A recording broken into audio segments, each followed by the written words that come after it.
This video is going to show you how to solve limiting reagent stoichiometry problems.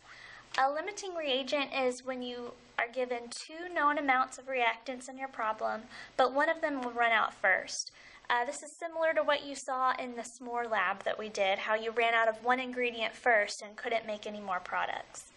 So there's basically two parts to every stoichiometry problem with limiting reagents. The first part is that you're going to convert each of the reactants to moles to determine which one will run out first. Remember, when you're doing stoichiometry problems, you always want to use moles to figure out the ratios and what things will run out.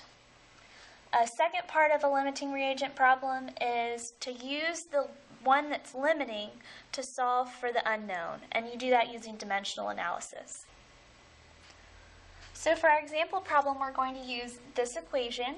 You have sodium hydroxide combining with sulfuric acid to produce water and sodium sulfate. And what they give us in the problem is they tell us that we have 200 grams of sodium hydroxide and 100 grams of sulfuric acid. And they want to know how many grams of sodium sulfate are produced. So we've got two unknowns. We need to figure out which one's going to run out first.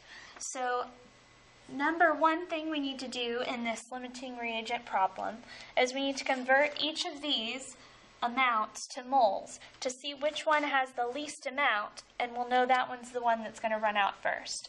So looking at our map, we're starting with grams. We want to go to moles. So to do that, we're going to use the molar mass.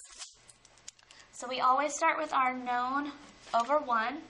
So we'll do NaOH first. So for NaOH, we're starting with 200 grams of NaOH. And then for our next step, we want to use the molar mass to go from grams to moles. So we're going from grams of NaOH to moles of NaOH. And we use the molar mass from the periodic table, which I've calculated to be 39.997. Okay, so then we just have to do the math here, cancel out the units that are the same on top and bottom.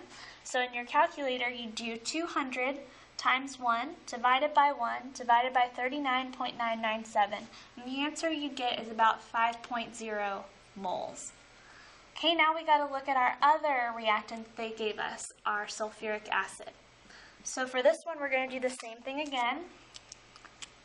They told us that we started with 100 grams of sulfuric acid. And then we want to use the molar mass of sulfuric acid to convert from grams to moles. So the molar mass that I calculated from the periodic table is 98.078. Okay, cancel our units that are on top and bottom. We're left with moles of sulfuric acid. In your calculator, you do 100 times 1 divided by 1 divided by 98.078. And the answer you get is about 1.02 moles. Okay, now we have to look at these and say which one's the least. Whichever one you have the least of is the one that's going to run out of first. So obviously you can see this one, the 1.02, is less than 5.0. So we know that that's going to be what we call our limiting reagent. Okay, now we're ready for part 2. Part 2 of the problem is where you use the limiting reagent. So we're going to use this one, our sulfuric acid, to solve for the unknown. Remember, our unknown was how many grams of sodium sulfate. So again, we have to start with our known over 1. So our known was that we have 1.2 moles of sulfuric acid, H2SO4.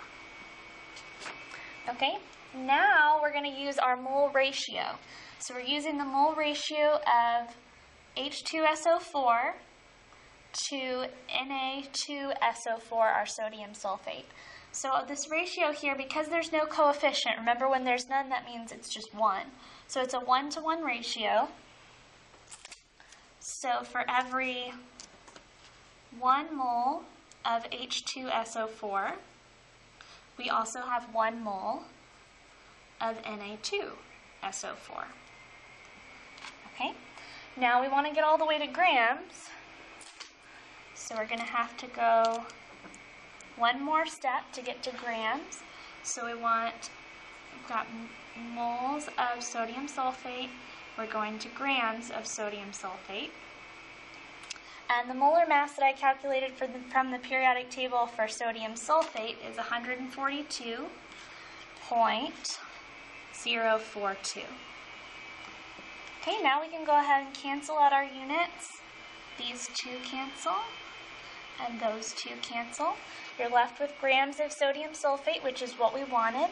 So now you're just going to do the math in the calculator. So in your calculator, you'd put 1.02 times 1 times 142.042 divided by 1, divided by 1, divided by 1.